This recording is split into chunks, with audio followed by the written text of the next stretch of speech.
Okay, so we're at the sink. Everything is soldered. So everything is just covered in flux right now. Okay, so these are going to be little terrarium planters that I'm hanging on the bottom. But the inside is copper foil, so that's all completely soldered, and then the outside is lead cane. This method can be used for all copper foil pieces and all lead cane pieces. So if it's relatively small, I just put everything right in the sink, and I'm going to use hot water. So I'm going to turn on the hot water, so it's probably going to get pretty loud. I might end up just doing a voiceover for this part. So I'm going to turn on the hot water, and I'm going to clean my pieces with the CJ's flux remover, and I'm going to be using the soft side of a sponge. So not the bristle side, just the soft side.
Okay, so once it's clean, I take my black patina and just give it a little bit of a shake, open it up, and then I just take a paper towel, I dump some in the paper towel, and then I just wipe it on my wet, clean suncatcher. I get all of the edges, get the back. It makes it super black, really dark. Alright. So then once it's completely covered in patina and I'm happy with it, all I do is give it another rinse, and I give it another wash with the same CJ's flux remover just to get all of the excess patina off.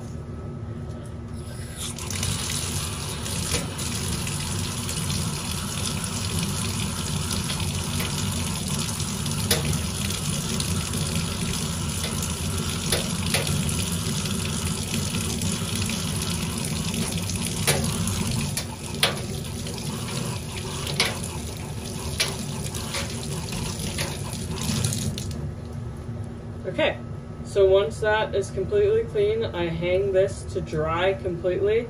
So let all of that water dry, make sure it's not dripping water anymore, that there's no water trapped in the bottom of the cane, and then I will get to polishing once this is dry.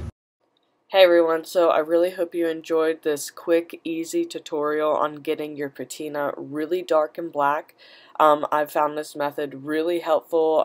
It's almost a no-fail type of application.